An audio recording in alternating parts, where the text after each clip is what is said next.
Good day, everyone. We're delighted you could join us. This is Valerie Fletcher. I'm the Executive Director of the Institute for Human-Centered Design, an international design and education nonprofit. We've been around for a long time, and that means we're very, very lucky to have good friends in many parts of the world. Among those friends are the first presenter today. We are dealing with leadership in 4 different nations from the International Association for Architecture. And they are a group of people who take seriously the fact of global warming. They're going to talk to us today about sharing their strategies for recognizing that the people who are most at risk are the people who are likely to have a functional limitation. We're talking about people with disabilities and older people. This is a reality we share across the world. It is our intention today to make sure that we have initiated a deeper conversation about how we share precedent. I've had the good fortune of being involved in a variety of these conversations in Japan over time, but today we have Hong Kong, we have Australia, we have Chile, and we have Cairo. 4 very different parts of the globe. We are all suffering from the same reality. So I am thrilled to have these presenters. Joseph Kwan will be beginning in a second. I do want to say we are very pleased to have a variety of people from all over the world. We are going to be eager to hear from you, as is typical for these global webcasts. Once the presenters have finished, we will have a short conversation about first comments, and then we'll open up to Q&A so that you can be part of that conversation.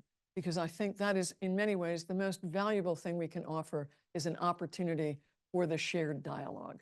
So we will also be doing open captioning for this. It will be in English. We do have a Spanish speaker who will be simultaneously translated, and we will announce that as it begins.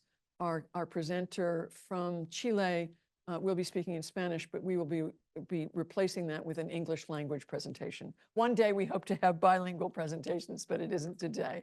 I also want to alert the community that we are offering AIA credits for this session, and that the entire session will be available as an edited full transcript and audio-visual product in 2 weeks after the production. So without further ado, Joseph, may I introduce you first, please? Joseph Kwan. There he is. Joseph, welcome, and thank you so much for orchestrating this important conversation. Thank you, Valerie. It's been a long time. I was glad to see you online, at least. I haven't seen you for at least 20 odd years, and we go back a long way, going back and at least 20 odd years when I first came to Boston, I think for my very first Universal Design Conference at that time. So I'm very delighted and happy to be part of this conversation, and thank you, Valerie, for your understanding, assistance, and patience in organizing this. We've been in discussions for the last several months now. So without further ado, I would very briefly speak about the background of the UIA. So can we have the first slide, please? We belong to an organization called the International Union of Architects, UIA in French. And that was basically established back in 1948, post-war in Switzerland. And that's the reason our General Secretariat is now based in Paris. And of course, an international organization like this, our purpose is probably the only organizations in the world that are trying to unify this particular profession. We do try to influence certain politics at various levels, and then advance architecture to meet our various economic and social needs. We are fairly much recognized globally, estimated membership over 3 million architects and over 100 countries. And we are also recognized within the United Nations, different agencies in terms of what we do and how we could collaborate with the UN agencies to benefit humanity and architecture. Okay, the next slide, please.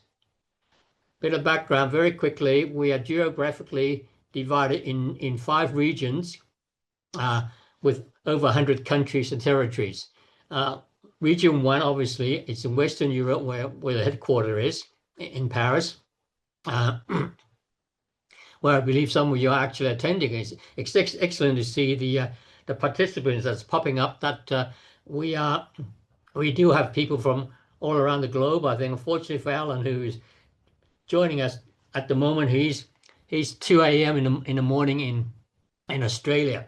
He's certainly the one who's keeping up this evening. So where region 1 is Western Europe, obviously region 2 is Eastern Europe, and then we go to the Americas, where you are at the moment, North and South America, as that's what we call region 3. I am personally in region 4, Asia and Oceania, and finally region 5 is Africa. You can see where those dots are representing our member institutes or member sections, as is known in the jargon of UIA. Thank you. Next one show us under the UIA, we have a number of commissions. These are the main bodies that looks at the different focuses that we, of course, as architects are involved in. Education is certainly is a huge item. You know, what is the direction of architecture education globally for everybody? So we are, you know, attaining a common standard, if you like. And then we also specialize in international competitions and awards. The UI actually does provide professional people and jury members to conduct competitions globally. If a country looking at building the next opera house, for instance, or the next museum, and needed some information or needed some expertise into promoting or conducting a competition, certainly you can look for UIA for this, for assistance, and we do have the guidelines and the resources to do that. Okay, sorry, go back one more. Very quickly, professional practice obviously is very important for us. Sustainability and the UN's the 17 SDG goals. And finally, for validation, we work with UNESCO's in providing a global validation of schools of architecture. Okay, in addition to the commissions, the next slide, please, we have what I consider the working bodies of UIA. You can see the working bodies are divided into basically 3 categories: architecture and society, the habitat, and public facilities. Our particular work program falls under the society thematic area, is architecture for all. It was formed back in 1999 during the Beijing Congress, 1999. That's quite a few years now. And at that time, it was called Architecture and the Disabled. Obviously, over the years, the concept has evolved, and now we're trying to be more inclusive. We're trying to be universal. Therefore, the title is now Architecture for All. And we also have aspect for children, indigenous people. The topic we're talking today is natural and human disasters. In terms of habitat, of course, the social aspect, human rights aspect, and we talked about architecture, cities, and also informal settlements. In terms of public facilities, we looked at health. There are groups that look at specializing in designing sporting stadiums and leisure and cultural spaces. Heritage and cultural identity is very important, obviously, for architecture, and then we have a group of people specifically focusing on that area, and of course public spaces in all aspects of community. Thank you. Next slide, please. More detail of working bodies. My the directors we have this evening is Alan, who, as I said, is speaking from Melbourne at the moment. Vanessa, who is based in Peru. Myself in Hong Kong, and Fiona, who's joined us also. She's from Dublin, Ireland. And you can see fairly briefly the information, the work that we do under the work program. We have spaces, friendly inclusive spaces awards. We have a network of architects with similar expertise and interest in trying to promote inclusion and inclusive design.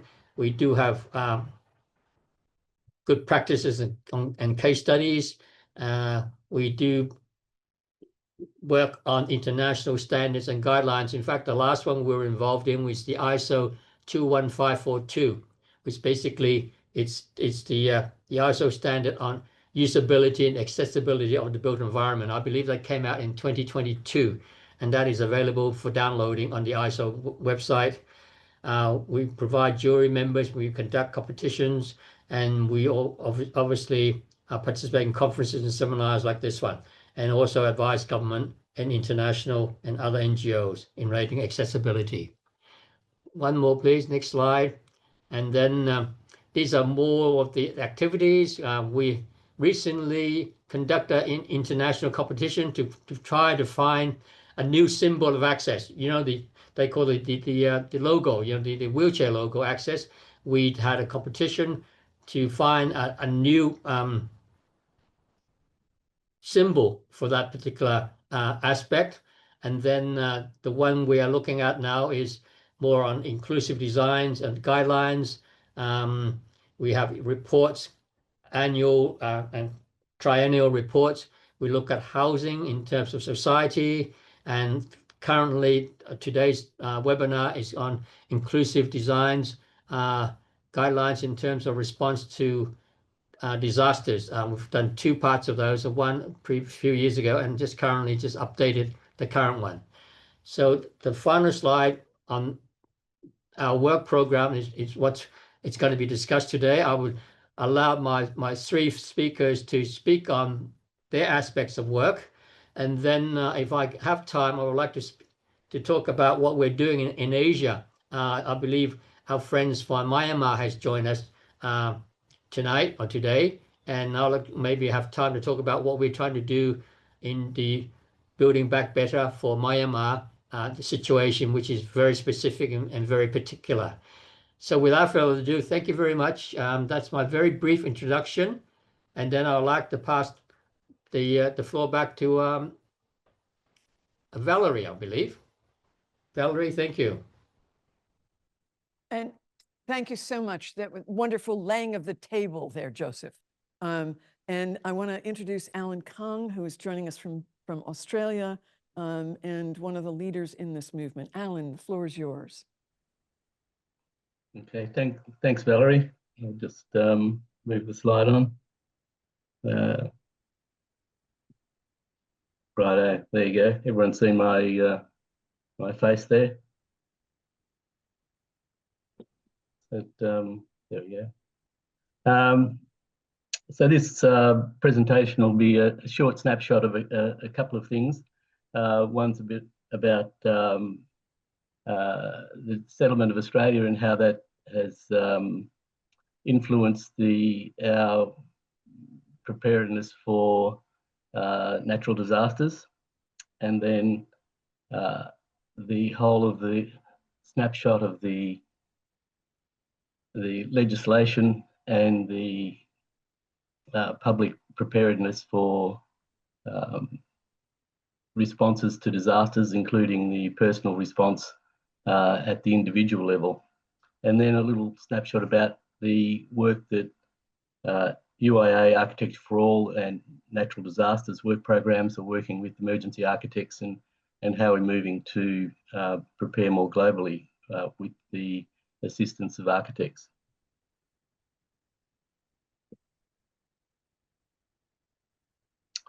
So we normally start with our acknowledgement of country. So this is just reviewing the three sections of the discussion I'm about to have.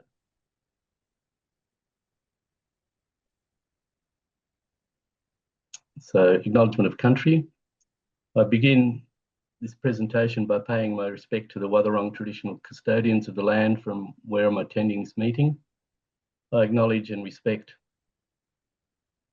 Aboriginal and Torres Strait Islanders peoples of Australia as the traditional custodians of our lands, waters and seas.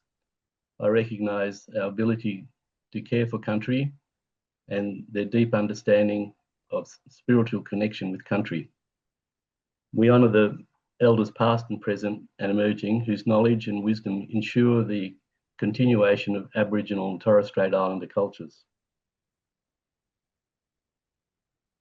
Now, just for a little idea of the size of Australia, I think America's probably understands the size of the countries, but Australia is just a little bit smaller than mainland USA, and slightly smaller than Brazil. So from Cape York in the north to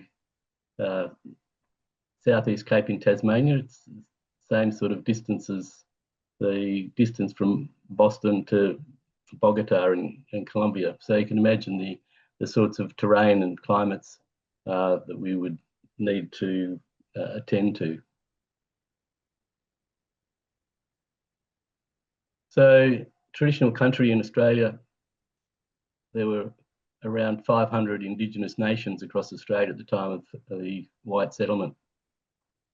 Throughout these varying countries, they had different languages, different customs, but the main thing that bound them together, amongst other kinship practices, was the systematic practice of land management. And they used the same systems and methods right across the length and breadth of Australia. So you can imagine if you're doing something on your country and the neighbouring country is not doing a similar thing, the effort's a little bit wasted. So that was one of the methods that was used was fire stick farming. So this was a method of using cool fire, and there was a distinction between cool fire and hot fire and very raging hot fire. The raging hot fire that we experience now is the wildfire bushfires that occur across the country, whereas the Indigenous methods of managing country use cool fire, which was burning at particular times in order to reduce the fire load in different regions. So this was a view of the country when Captain Cook went up the east coast in 1770. You could see that the countryside there is quite managed, and there's a lot of other benefits of the land management systems that was used, including how they connect food and how the soils of the country enriched by the way they managed.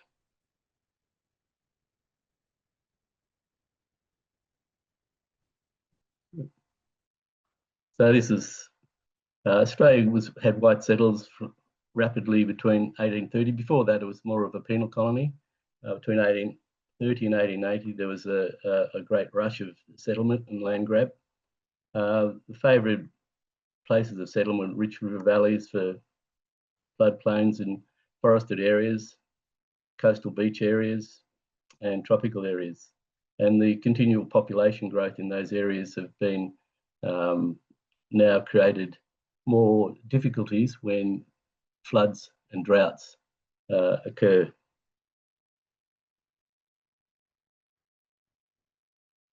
So the concept of slow disaster for arguably the current difficulties we're having with the bushfires and droughts have been 200 years in the making, where we have as a country cut down trees and mined areas and run cattle on areas that had very limited carrying capacity.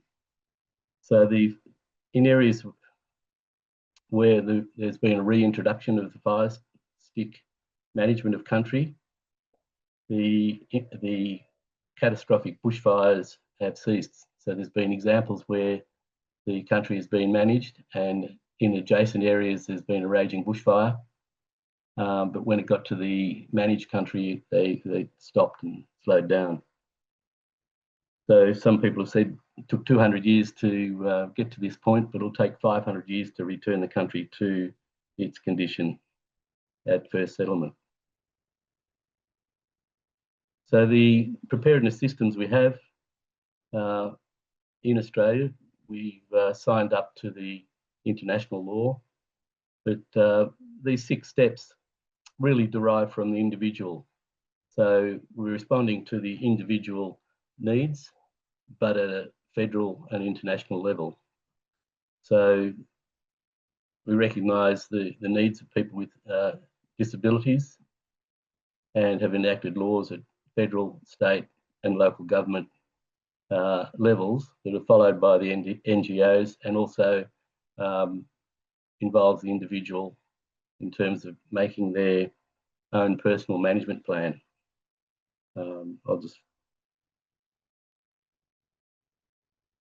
So this is fairly probably universal arrangement of managing and coordinating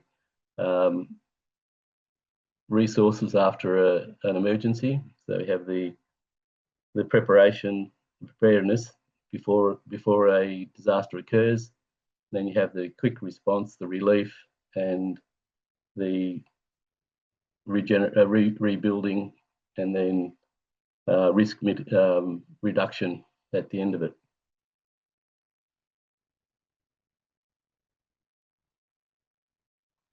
So the Sendai framework for disaster risks is, I think, something a lot of countries will be signed up to. Australia signed up in 2015. And we also have a policy for international assistance as well. So the federal government, the federal level, so we're lucky or unlucky to have very many levels of government. So we have the Australian Disability Strategy, which is the current version is 2021 to 2031, where it will be reviewed. Emergency Management Targeted Action Plan, TAP. It's a very integral document to the assistance and emergency management for people with disability, and the National Building Code, which implants all the resilient requirements in the building code and using Australian standards. So further about the targeted action plan, and sets out the key actions and requirements to make the outcomes for people with disability more reliable. And then there's the National Emergency Management Agencies, and they have a toolkit called the Disability Inclusive Emergency Management, and which helps all the organisations self-assess and improve their preparedness.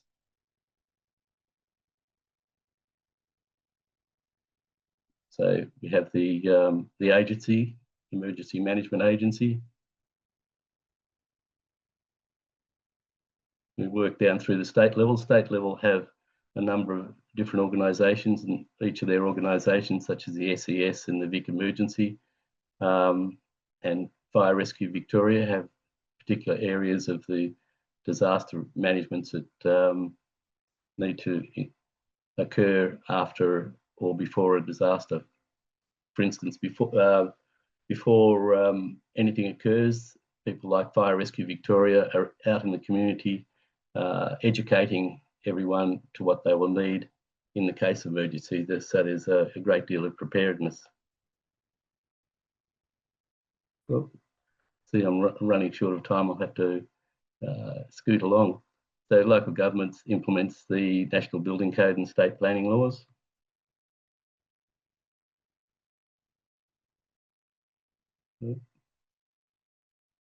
So we get maps like this where the areas of Australia are mapped in terms of this is fire mapping. So it says the high risk areas. And then drilling down detail where you have the suburban area and then bushfire levels of landscape next to that.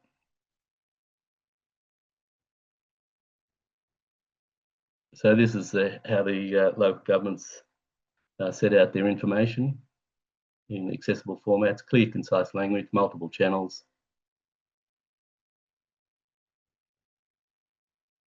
Evacuation planning, personal support network, accessibility routes and identification of needs, shelter accessibility. So they work directly with individual people. So the individuals have their management plans when they're in areas of potential disaster.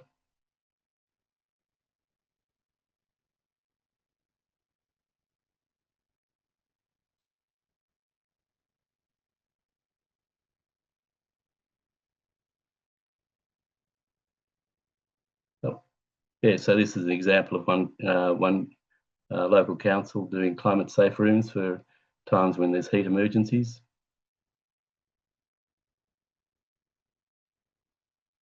So that's the criteria you have to engage in that program.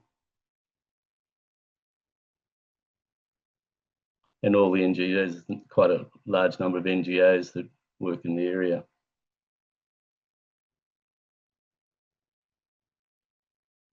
So in November last year at UAA Kuala Lumpur Forum, emergency architects met with Architecture for All and Natural Human Disasters and agreed to have a collaboration to create a network of architects to become better prepared to assist in times of crisis and before and after. And in April 2025, we met again and identified the shortcomings of the current methods of emergency relief in the time of disaster. And the idea was to move direct from the emergency response to reconstruction. Because it was apparent that a lot of effort is put into the temporary relief and very little into the final reconstruction process.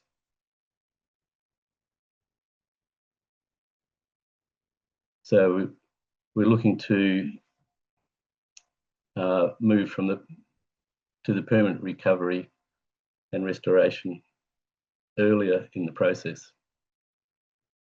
An example of this is a project I'll share with you on Saganchi, which was a project I worked on some time ago, a long time ago. So it gives an example of how rapid response can produce very impressive and quick results.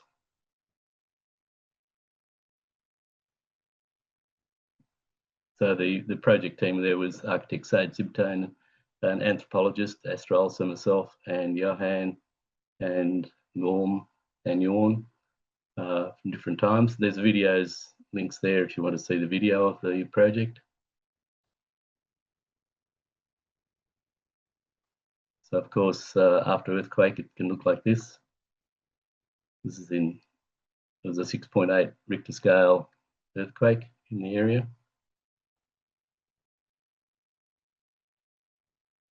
So the village at the time of the start of reconstruction, people were still living in their ruins. So it was rebuilt with using earthquake-resistant technology. So this was the traditional housing form in that area of northern Afghanistan. So it's mud brick domes, mud brick walls. So if the walls fell, the mud brick domes just fell on top of them and killing people because of that. So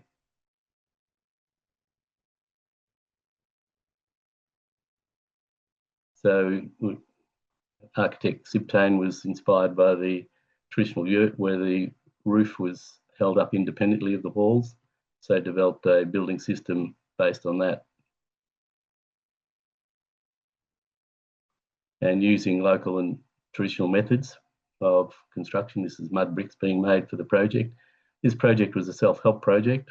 So each of the village families had to provide a worker to the building process.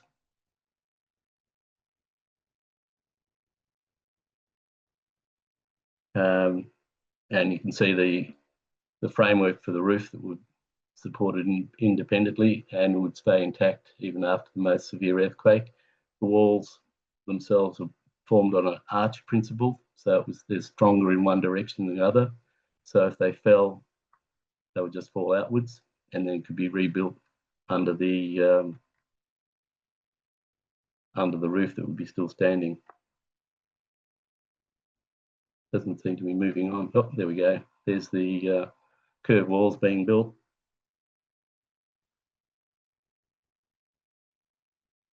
And then we built the walls with a combination of burnt brick, which made a stronger arch form, and then the sun-dried bricks filling in between those burnt brick areas. After the first 6 months, we'd built the mosque and schools and community buildings and a number of other houses. It was enough to shelter the families for the next winter. And then after the end of the construction process occurred over a 3-year period during the summer months. The winter months were too cold to work in. It took about 16 months over 3 years because the no work was possible during the winters. Each family had permanent shelter within the first 6 months, and all the roads were completed before the next winter. So it was a self-built project, earthquake-resistant design, local and ready-made materials. 3,000 trees were planted during the time. Windmills were made for pumping water and for irrigation, as well as drinkable water. Solar panels for communal bathhouses. There was communal stables, and land was reclaimed for agriculture. This is all within the 16-month period. This is how the project was completed, with showing the windmills, the mosque and the school buildings up at the higher level and the houses down at the lower level. Thank you. Warm greetings to each one of you from Chile, South America, the third region of the International Union of Architects. In this presentation, we will address the importance of accessible design to protect vulnerable groups from natural disasters. We will look at principles, measures, and examples that can improve resilience and ensure safety for all. For this, I will be based on the publications we have produced in the UIA Architecture for All Program Third Regions on emergencies and natural disasters for the World Congress of Rio 2021 first edition and its continuation for Copenhagen 2023 second edition. They are an information resource for architects, policymakers, and anyone interested in understanding the importance of inclusive design for the well-being and safety of vulnerable groups in the pre-disaster phase of various hazards. First, the lead-up phase to various natural hazards and risk management. Second, response during crisis caused by natural disasters. And third, post-disaster reconstruction and resilience and recovery, being the ultimate purpose of disaster risk management is to ensure the safety and well-being of people. In the publication presented at the UIA World Congress in Rio de Janeiro in 2021, named Responding to Natural Disaster Emergencies, Proposed Inclusive Design Guidelines for Architecture and Urban Planning, led by the late architect Dr. Eduardo Elgoz, and myself as co-director, there we reflected on the impact of natural disasters and emergencies on everyday life. For example, the global coronavirus pandemic in 2020. We noted that the degree of impact depends on the choices that we make as architects in the design of our cities and their buildings. We therefore defined two objectives in this document: to review responses from an inclusive architecture and urban design perspective, and to propose to the responsible professionals concrete inclusive guidelines with accessibility solutions to the problems that arise in design. This publication brought together 7 articles with case studies from different countries, and with the participation of architects from regions 1, 3, 4, and 5. In region 1, Europe, an article was a case study from Italy. The second article is from Spain, which is named Accessible Emergency Evacuation for People with Disabilities and or Reduced Mobility in Sports Competition in Olympic Swimming Pools. In the third region, America, there is an article from Canada named On Thin Ice, and an article from Chile named Natural Disasters and Emergencies in Chile, Actions in Urban Planning and Architecture for People with Disabilities. In Region 4, Asia and Oceania, there is 2 articles from Hong Kong named Disasters Facing People with Disabilities and the Built Environment, and the second article is Sharing on Temporary Quarantine and Related Facilities in Hong Kong. In Region 4, Africa, there is an article from Libya which is the case study in rescue area request for assistance. Today we will focus on the case study of Chile. Chile is a country with a diverse and complex geography. This diversity keeps us exposed to various natural disasters. Therefore, we will review in more detail the articles referring to natural impacts that include phenomena such as earthquake, tsunamis, landslides, volcanic eruptions, and fires. These disasters occur in different parts of the Chilean territory until the year of 2021. This is the result of a case study conducted by the Universal Accessibility Committee of the Chilean Association of Architects, based on the following questions. How can natural disasters be addressed? And what is resilient infrastructure? Each type of disaster presents unique challenges, which can aggravate the difficulties faced by vulnerable groups in emergency situations. Chile has faced these natural hazards with unfortunate consequences for its citizens. One way to address situations that may be uncontrollable in their management is to have infrastructure with resilient conditions, ensuring the continuity of essential services in extreme conditions, and minimizing damage in case of interruptions. Resilient infrastructure refers to systems, structures, and equipment designed, built, and managed to withstand and recover quickly from adverse events, such as natural disasters and climate change impact. The main objective of resilient infrastructure is to ensure the continuity of essential services, even under extreme conditions, and to minimize damage in the event of disruptions. Within the case studies, we present the 8.8 magnitude earthquake in Chile on the 27th of February in 2010, whose epicenter was in the southern part of the country, and which caused a tsunami in the coasts of the south. As statistical data, in 2019, 7,733 earthquakes with a magnitude between 2.5 and 6.8 were located in Chile. This information comes from the National Seismological Center of the University of Chile in 2020. This earthquake was a devastating natural impact with a duration of 2.3 minutes. It caused significant damage to infrastructure from the central area to the south and endangered human lives, killing 515 people.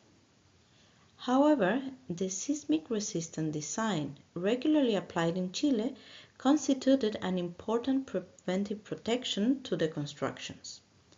The conclusions of this part of the work mentioned the importance of reducing the risk of people with disabilities during an emergency, eliminating architectural, communicational, and cultural barriers with the help of its users through universal accessibility. A public policy of permanent emergency management and reconstruction process is needed. Also, to include natural hazards in territorial planning methods, and to consider their materialization in habitable spaces and their social and territorial consequences, incorporating dialogue between different actors in each territory. As current measures, it is compulsory to include risk maps in urban planning. Also, seismic monitoring networks have been created throughout the country, which provide immediate information on the epicenter and its magnitude, allowing more timely assistance to be deployed.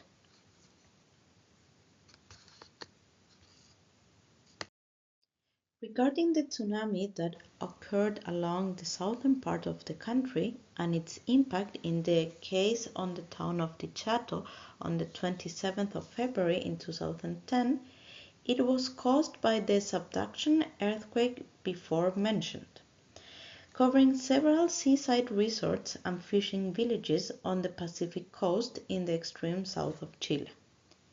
After analyzing the event, it was possible to conclude that there were no preventive measures by the government of participatory emergency plans, including people with disabilities.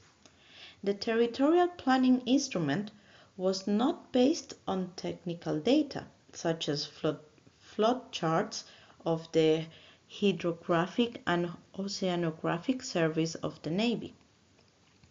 Also, the drills lacked evaluation and dissemination to the general public in order to create new state policies and improve tsunami evacuation. And there is a need to review the digital warning system to develop drills for the public on how people with disabilities will be evacuated. Nowadays, the contingency plan currently includes activation of early warning network, training of the population, and individual preparedness through emergency kits. Also, identification of zones and evacuation routes has already been established.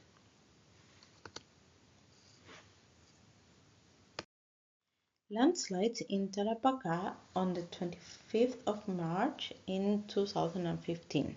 Here is a photo, for example, showing more than 40 centimeters of mud on the streets.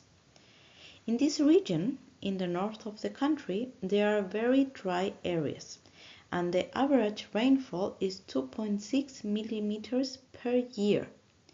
During the landslide episode, a rainfall of 25 millimeters per day was recorded, increasing the flow of the water in the streams, which had been dry for the previous 20 years. This caused severe damage to property and infrastructure, putting lives at risk. The National Emergency Office, now the National Disaster Prevention Service, in its winter program, manages landslide prevention and mitigation, reducing risks, but there are no special instructions or drills for people with disabilities. Meteorological studies make it possible to foresee the onset and short-term forecast, giving early warning of the duration of the event to reassure the population. Also, drills to educate the populations are not designed for persons with disabilities. This can be an opportunity to generate better planning, since it's possible to know the season of the year in which the event occurs and the derived course of the flood. These elements facilitate the possibility of taking precautionary measures. Then we have also volcanic eruptions. In terms of volcanic hazards, according to the mapping by the National Geology and Mining Service of Chile in 2020, Chile has 2,000 volcanoes, of which 92 are geologically active. Of these, 25 are located in 14 areas belonging to the National System of State Protected Wildlife Areas. Volcanic eruptions are geological events in which a volcano releases materials such as lava, gases, ashes, and rocks into the atmosphere in an explosive form, or lava that flows with a flow that is very smooth. It is important to implement plans to cope with volcanic eruptions and to warn, inform, and prepare the affected population and assist people with disabilities. A volcanic eruption drill program is recommended in places close to active volcanoes together with an evaluation of the drills to quantify the accident rate. Appropriate signage in simple language and iconography at key locations and shelters need to be considered. Fires, for example. So inclusion programs in natural parks and with accessibility standards must have an evacuation plan and staff who know how to assist people with disability. Visual and auditory information should be provided with simple language and iconography. Also relevant information on inclusive evacuation plans and the protocols. There are no effective refugee areas in buildings, so evacuation protocols and systems for persons with disabilities needs to be considered also in buildings. So between 2013 and 2022, more than 68,000 fire outbreaks have been registered, consuming more than 120,000 hectares and affecting more than 21,000 people, according to information provided by the National Forestry Corporation in Chile. From the different types of disaster analyzed, common general criteria are concluded. There is a need to have inclusive state master plans for prevention, evacuation, and reconstruction, and this should include the state, with a role in economy, security, health, and education, and its role in relation to the market and civil society, the civil society, including social organizations and users, especially in people with disabilities, and the market, in particular the private sector.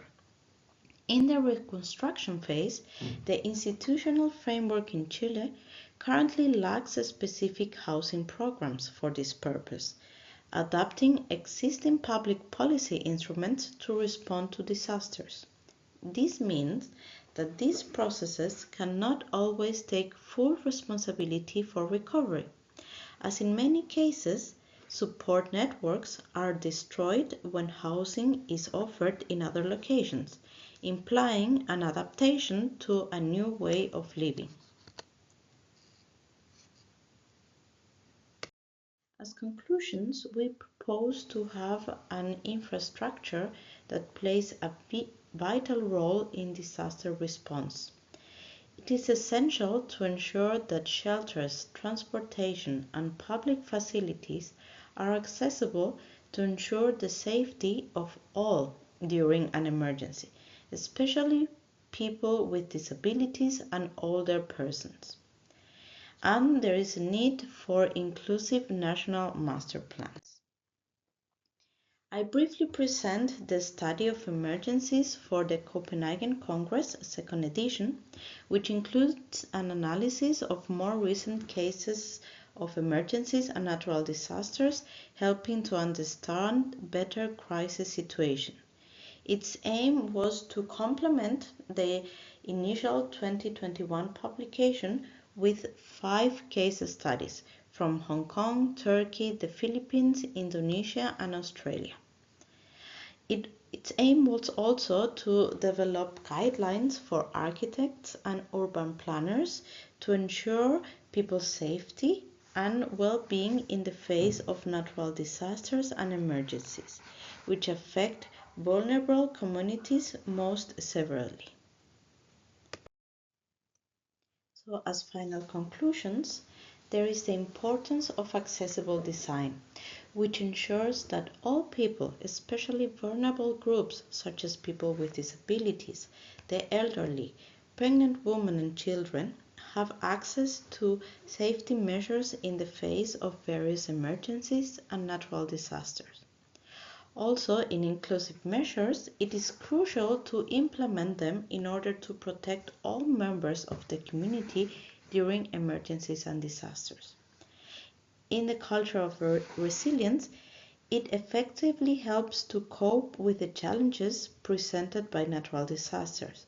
So it needs to be fostered in our communities. Thank you very much for your attention. And both publications that I talked about today can be found in the following links.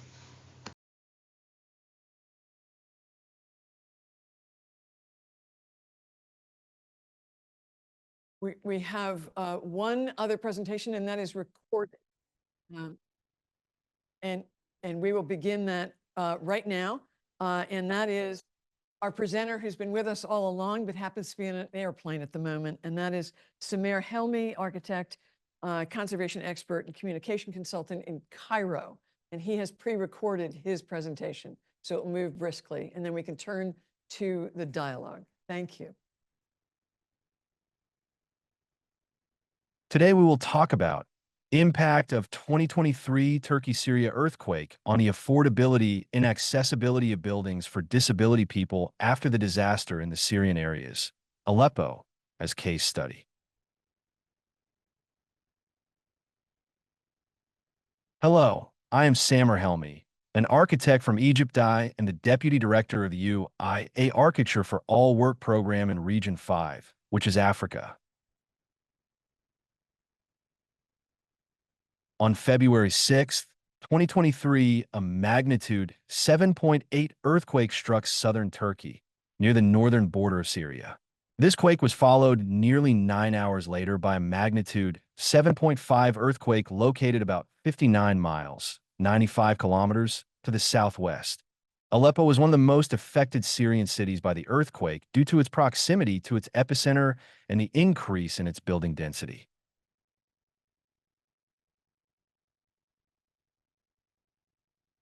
Aleppo is considered one of the highest Syrian cities in terms of population density, despite the ongoing conflict events during the past decade, which caused the presence of a large proportion of refugees. However, the relative calm and the return of the city to the control of the Syrian state helped in the return of the displaced habitat and the start of reconstruction projects. This led to an increase in the number of affected buildings, as well as human losses.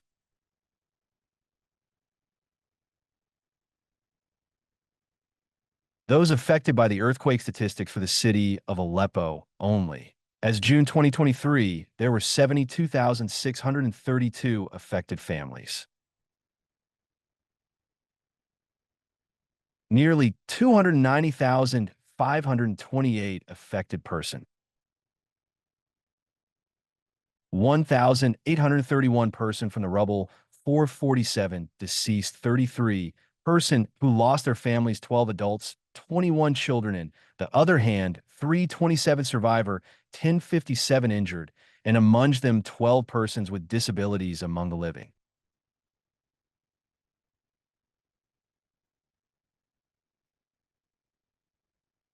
$79,558 total buildings, detected among them 31% damaged and 69% intact buildings.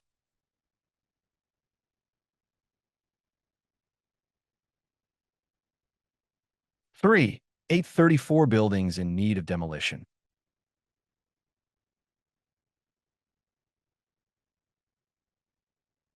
10,320 families left their demolished homes or those in need of demolition. 42,408 families left their homes in need of restoration. 19,904 families returned to their homes after repair.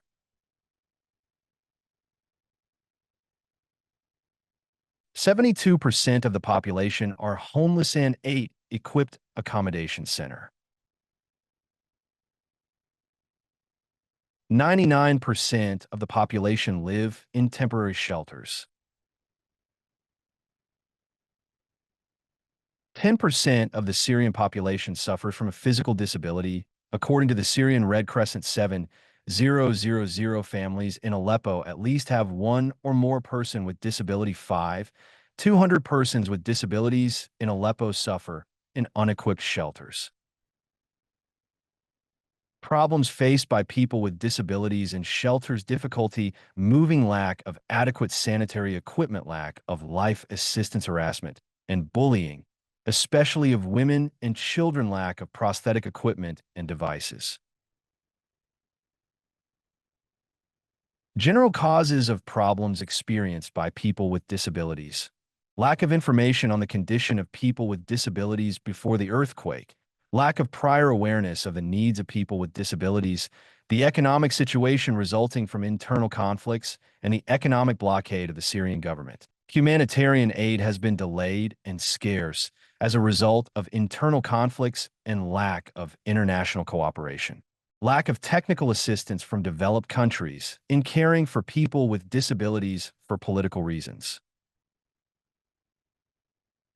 Recommendations to face the problems of people with disabilities: rapid census of the numbers and status of affected people with disabilities, identifying and transferring families of people with disabilities to equipped shelters, equipping accommodation centers suitable for people with disabilities. Work internationally in organizing a unified code for designing natural and human disaster shelters to suit the needs of people with disabilities. 5 years after the incident, nearly 5 years after the earthquake, while some efforts have been made, the situation for people with disabilities in Aleppo remains fraught with challenges, and progress towards comprehensive inclusion has been slow. Slow and potentially inaccessible reconstruction. While reconstruction efforts are underway in parts of Aleppo, there is limited concrete evidence to suggest a widespread adoption of universal design principles. Concerns remain that rebuilt infrastructure and housing may not adequately address the diverse accessibility needs of the population. Without a deliberate focus on features like step-free access, wider doorways and corridors, accessible bathrooms and kitchens, and appropriate signage, newly constructed environments risk perpetuating the exclusion of people with disabilities. Exacerbation by the ongoing humanitarian crisis. The Syrian conflict continues to cast a long shadow over recovery efforts. Decreasing international funding for humanitarian aid means fewer resources are available to address the specific needs of vulnerable groups, including people with disabilities. This scarcity of resources can hinder the implementation of accessibility-focused projects and the provision of specialized support services. Persistent economic vulnerability and exclusion. People with disabilities in Aleppo continue to face significant barriers to economic participation. Discrimination in hiring practices, inaccessible workplaces, and a lack of targeted vocational training programs limit their ability to secure livelihoods and achieve financial independence, further marginalizing them within the community. Enduring data gaps and lack of comprehensive needs assessments. A significant obstacle to effective intervention remains the lack of comprehensive and disaggregated data on the number of people with disabilities affected by the earthquake and their specific evolving needs. Without accurate data, it is challenging to plan and implement targeted programs and allocate resources effectively. Furthermore, the consistent involvement of people with disabilities and their representative organizations in needs assessments is often insufficient. Lingering physical barriers and limited accessible services. Despite some clearance efforts, damaged infrastructure and the presence of rubble continue to impede mobility for many people with disabilities. Access to essential services, even those that have been partially restored, may still be challenging due to a lack of accessible transportation options and inaccessible building entrances. The enduring toll on mental health and psychosocial well-being. The trauma of the earthquake, coupled with the ongoing challenges related to inaccessibility, social exclusion, and economic hardship, has had a profound and lasting impact on the mental health and psychosocial well-being of people with disabilities. Access to specialized mental health support services that are also accessible remains limited. But there is light ahead, the limited positive developments and the way forward. Despite the significant challenges, some positive developments and ongoing efforts offer a glimmer of hope. Targeted humanitarian interventions. Some humanitarian organizations have implemented programs specifically aimed at supporting people with disabilities, including the provision of assistive devices, rehabilitation services, though often limited, and psychosocial support. Cash assistance programs, with specific consideration for households with members with disabilities, have also provided some financial relief. Skills development and livelihood initiatives. Certain projects focus on enhancing the skills and employability of vulnerable individuals, including people with disabilities, through vocational training and support for small businesses. However, the scale and accessibility of these programs need to be significantly expanded. Continued advocacy efforts.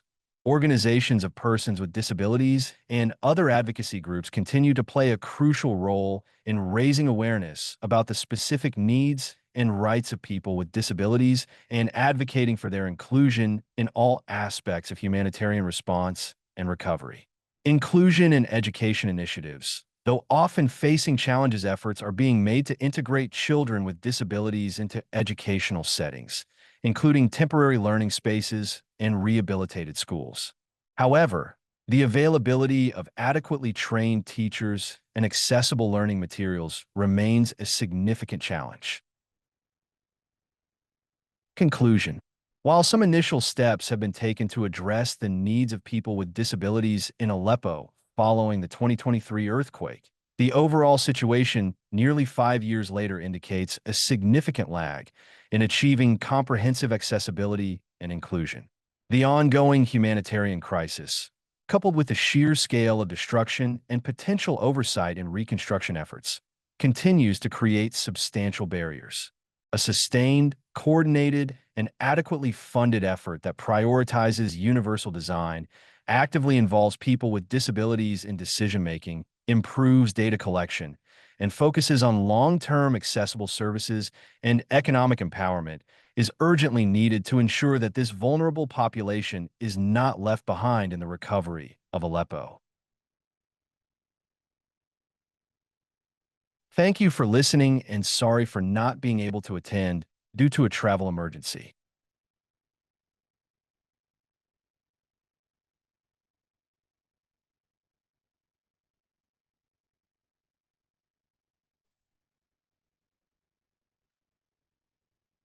Helmi, Samer Helmi, you have clearly modeled how to do this when there is no choice but to record your presentation. But it was very clear, very valuable, and we really appreciate it. If you end up in the airport and able to join us, we welcome you. I'm going to start right away with one comment. One thing that we didn't really talk about a lot in this presentation is the relationship between aging and disability. In the United States, where we have very good data, we have about a 40% rate of disability for people 65 and over. In low-income communities, that is higher. Just as a point of information, in the United States, some of our worst disasters, Hurricane Katrina being one of those, 75% of the people who died were over 65. In the recent disaster, the fire disaster in Hawaii, 75% of the people who died were over 65, or may have been over 70 in Hawaii. But this is just one of the things that I want to keep our attention focused on, really thinking about people who may not even self-identify as having a disability. And I want to begin to bring in people who are engaging on our Q&A, and I'm going to bring in one of the United States' premier experts on this, who is also a person with lived experience of disability, and that is June Kales. And I'm going to read her question. It is for all speakers. Can you give specific examples of changes that conclusion. While some initial specific government regulations or community laws that have been baked in some of the changes that you've discussed, what has made a difference that has been reliably implemented by government? I'm turning to our presenters to step up and respond to that. So is that clear? It is looking for sustainable, specific government regulations that you have been aware of that have made a difference. Joseph. Thank you, Valerie. Okay, thank you, Valerie. One example I can give is probably going back to the Sichuan earthquake happening in China probably 15 years ago. And I think from that particular earthquake disaster, the situation in China has changed. I think the laws and regulations, I can't quote the specific one at the moment.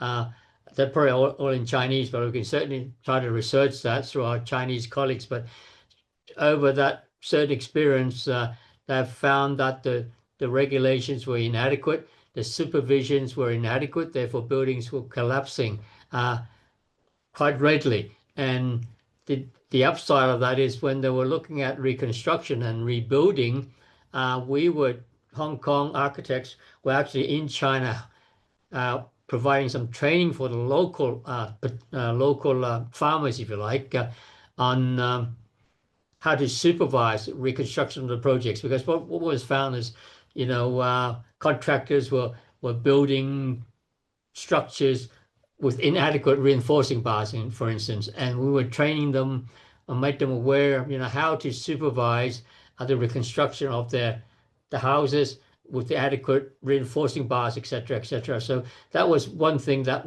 came out positively from that situation, and I'm sure there are specific government legislations, regulation being developed, and from that earthquake from China. So I could probably try to get those and pass that on to you in due course. Thank you, Valerie. Thank you, Joseph. Any of our other presenters? Alan, is this anything that you can speak to? Yeah. We're looking for government policy. Yeah, thanks, Valerie. Yeah, I'd suggest that pretty much all the relevant issues are baked into our systems. So, from all levels of government, all levels of the NGOs, they all respond to the required initiatives. The person on the ground, say from Fire Rescue Victoria, they're all trained to deal with or work with people with all sorts of disabilities. And to the extent where if you're in a bushfire prone area, for instance, you will have a visit from the relevant Fire Rescue Victoria people, and they'll run town meetings, not when emergencies are imminent, but all through the time leading up to, not even leading up, all through the times, to have people completely prepared and aware of their individual responsibilities and how they're going to act in emergency. For instance, say in the summertime, people will have to, where the fire is more prevalent, people will have to have their emergency plans, and they'll have to have their things they want to take with them in case the fire does occur, ready as a kit, ready to leave home. And they're coached on this by the fire rescue people. And similar things will be happening for areas where are flood prone, where we've got a flood in central northern New South Wales at the moment, where we've unprecedented amount of rain in a few days, something like 0.5 metre, so the whole towns are under. But there's been 1 or 2 deaths, and they were from people who were sort of disobeying the rules of behaviour in those times. They were trying to drive through floodwaters, and their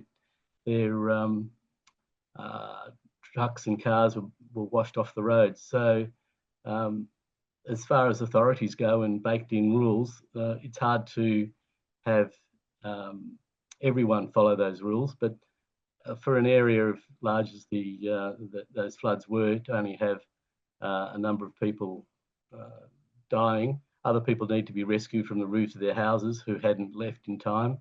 They were given warnings by the authorities, by mobile phones and radio and the Met Bureau and all the other warning systems, but sometimes people still don't follow up on what they need to do in these times when they're getting warned. But they still get rescued by the rescue systems. So I think we have a very, and then the other side of things is the building codes. Also, when we're building new, also respond very strongly to the issues of bushfire and floods with the fire codes. as I sort of mentioned. I ran through all those things pretty quickly because I expect everyone's going to get slides and be able to trace down to things that they'd like to follow up. So I suggest that we've got a very strong baked-in system. You can hardly avoid getting information and knowing how to respond in these situations. Thank you, Alan. And I don't know if we have any comment on that government policy or standards from Cecilia.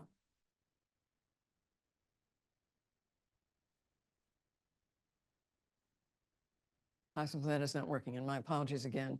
I want to actually note that the Japanese have been working hard to respond to some of the natural disasters that have so afflicted Japan. Certainly the triple disaster of 2011 resulted in over 19,000 people dead, many of them elderly. And there has been a great deal of attention to reverse some of the presumptions about building to elaborate heights in Japan.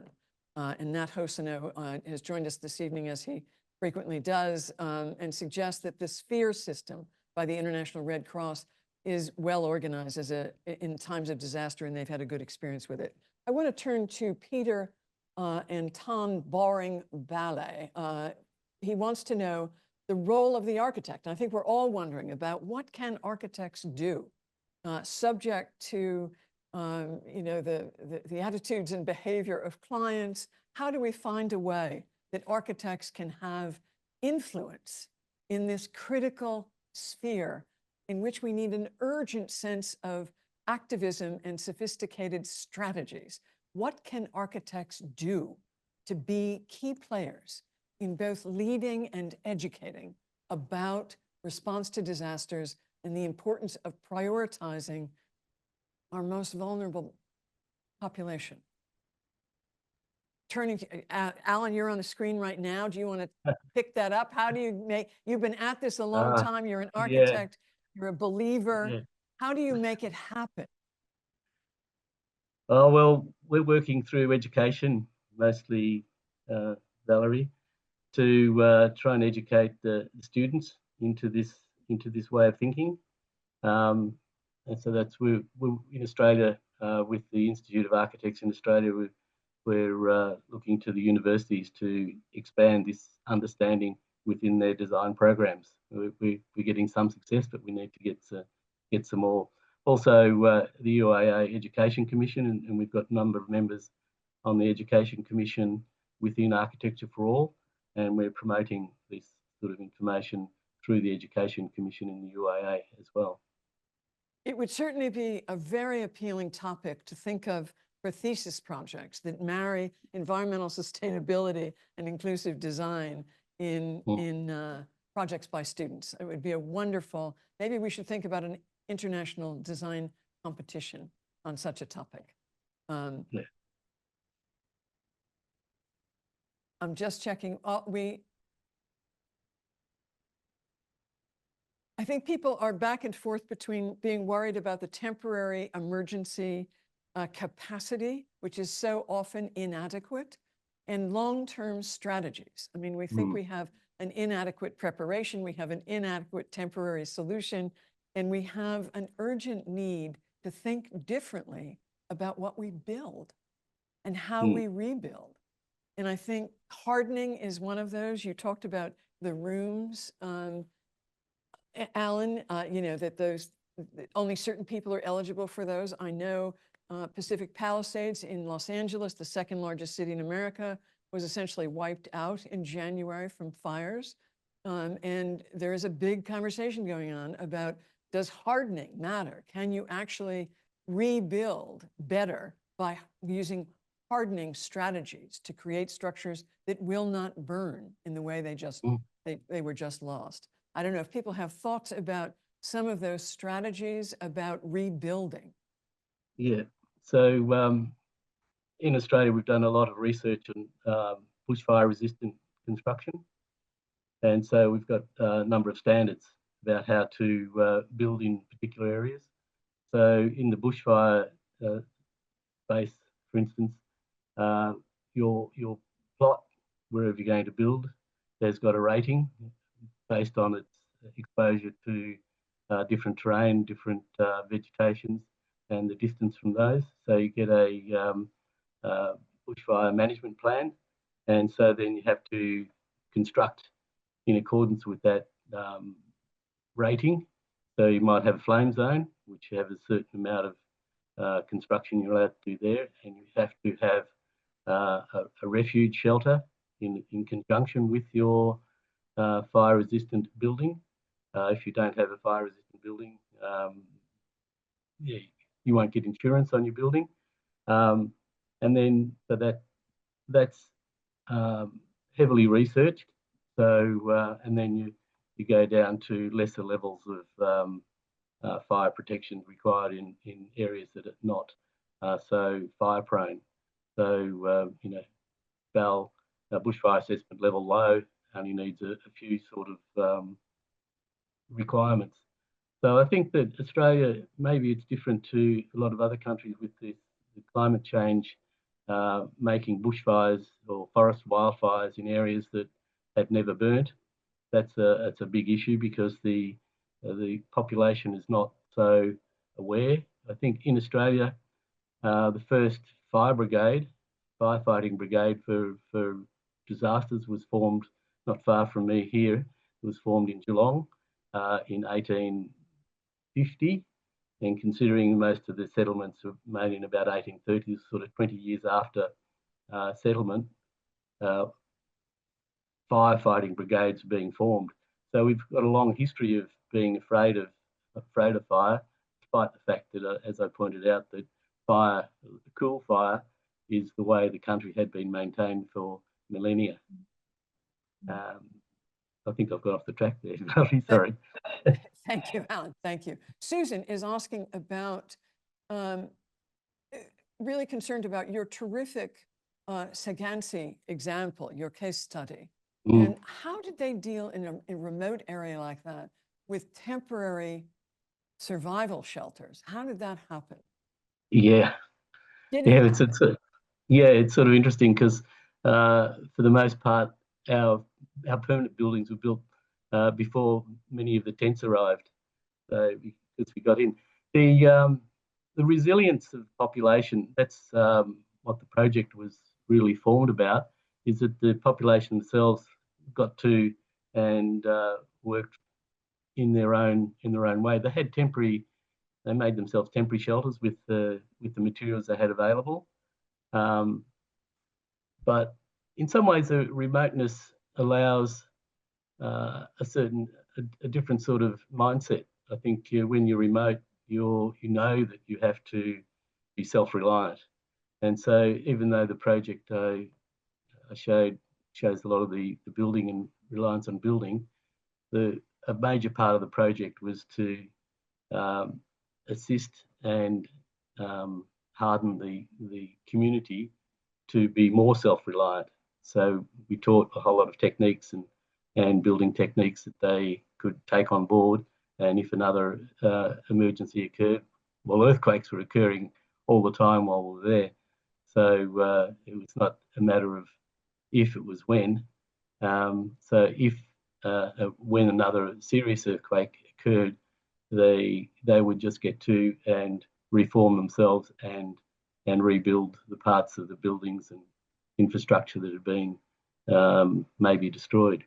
So in some way, it's a two-edged sword. So you're far away, but you're also more self-reliant. Yeah, a habit of self-reliance. A question from Fatima Asad, and Fatima is asking, no UIA chapter in Pakistan, and we know that is, you know, that is a partial pattern in the global south. And sorry, not the global south, but in South Asia. And this is a part of the world that has great vulnerability to natural disaster. Are there plans to expand or to be more aggressive? Yes, we can expand right this very moment. They can join us right now. You've got our emails. You've got our emails. Yes. We're architecture for all. We'll take everyone. Yes, agreed. And one of our team who is not with us today on the call is actually an Indian architect who's written a book on architecture of transition in emergent practices in South Asia. So lots of relationships across South Asia. I think of a place of real potential with a lot of young firms really reinventing what's important. I want to, you know, give us a minute here to just talk about something that we have a guest from Bangladesh, and I want to turn to that. But one of the things that comes up on some of the comments, and certainly is an enormous issue here in the United States, where the most common reason for disability, the most prevalent reason for disability, is a spectrum of cognitive disabilities. And we cannot ignore that. There is a woman in New Orleans who has done a terrific essay. We'll see if we can get permission to share that, about the urgent need to include neurodivergent and divergence in disaster preparedness, response, and recovery. And I think it's a group of people whose functional needs are different from what we often presume, and one that is an increasingly significant population. So just an urgent need for that applies also in rebuilding, where all our brains have suffered from the trauma and disaster of these occasions. We have someone from Bangladesh, and this person is directly addressing Joseph Kwan. You have extraordinary experience in barrier-free and inclusive design across the Pacific region, asking, what about high-density areas? You know a lot about high-density areas. Bangladesh is a different sort of place. From your perspective, how can such local initiatives be more effectively aligned with international guidelines like those of Hong Kong or the IAU? I mean, it's partly this notion of replication. Certainly attitude can be one of the biggest barriers we confront, and that's something I'm hyper aware of today. But there is also replication and sharing of what we're doing at every level of government and design practice. So Joseph, this one was asked of you. Any thoughts on this? I think there's probably, through Alan's experience and what I'm saying, that we do have in our region, we have all the natural disasters and on Earth, basically, with cyclones and typhoons and earthquakes and flooding, etc. So I believe we're all working within Asia Pacific region. I think we're all working on different aspects of rebuilding, using the most important thing is using local materials, using local skills. And I think that's the and appropriately the structures that's going to benefit the local environment and situation. So I believe we've got quite a good examples, you know, all the way from Sri Lanka and I think we were working in Pakistan, you know, looking at prototypes into a floating structure, for instance. If there's a flood comes through, that will float, and all this sort of stuff. We're experimenting with that. Some universities are doing some projects on that one. In terms of earthquake, there are universities in Hong Kong have developed some sort of prototype into earthquake resistant lower structures. And I think the things that we're not really, well, apart from our Japanese friend, we haven't really addressed that greatly is probably in high-rise structures. You know, I mean, high-rise is usually whether it's going to be a steel frame or concrete frame or a mixture of that. Japanese have really led in that area of earthquake-resistant buildings, and we are still trying to grapple with that. You know, with concrete buildings. We unfortunately in Hong Kong we don't have such a earthquake resistant guidelines. So we do have guidelines in terms of building buildings that are resistant to high winds and typhoons and cyclones like that. So I believe there's probably a wealth of information up there. It's a matter of whether it's through the UIA or through your own unit, gather this information from various regions. Maybe we can look at that, Alan, coming up with solutions that it's benefit, you know, the area, the region, and rather than reinventing the wheel, I think there are resources out there we can really tap into and come up with all the good design guidelines, additional design guidelines into really facing, you know, meeting various natural disasters. That's Joseph. That's one of the things that we're looking at with emergency architects, with Patrick and Yolanda. So yeah, certainly we're looking to expand and consolidate try and consolidate. There's so much information where people have been working in this space. So we're trying to not try and reinvent the wheel every time something happens. Right, we're I think there actually, was please, Joseph. sorry, we're actually in discussion with Myanmar, which recently, a few months ago, I experienced massive earthquakes. We're speaking to them at the moment, and we're aware through their report to us that how quickly they can rebuild using natural materials like bamboo, and bamboo flooring, bamboo structures, and thatched roofs, and they could build that very, very quickly without using the metal and steel and all the corrugated iron. So there are solutions out there which are appropriate to built back fairly quickly, at least a temporary shelter to get people housed and back to school and accommodated in the before we look at more permanent solutions, I believe. Good points about issues of building capacity locally, because it has to be local in order to really work. And I think some unresolved issues that I think you've illustrated that government policy at every level is critical to effective outcomes. It is not always easy to do. In our chaotic world, it is not always easy to do. But I think beginning to get a sense of a role for architecture, a role for design in transforming what is still too chaotic and too fragmented across the world. We share this reality, and to try to figure out how to make it something that we do better on sharing stories and sharing precedents, but also to build an appetite in those young designers, which you've referenced before, that sense of this is about changing the world. This is about an enormous opportunity and a real need that I think people are not currently getting much exposure to. So I think building a sense of urgency is reasonable.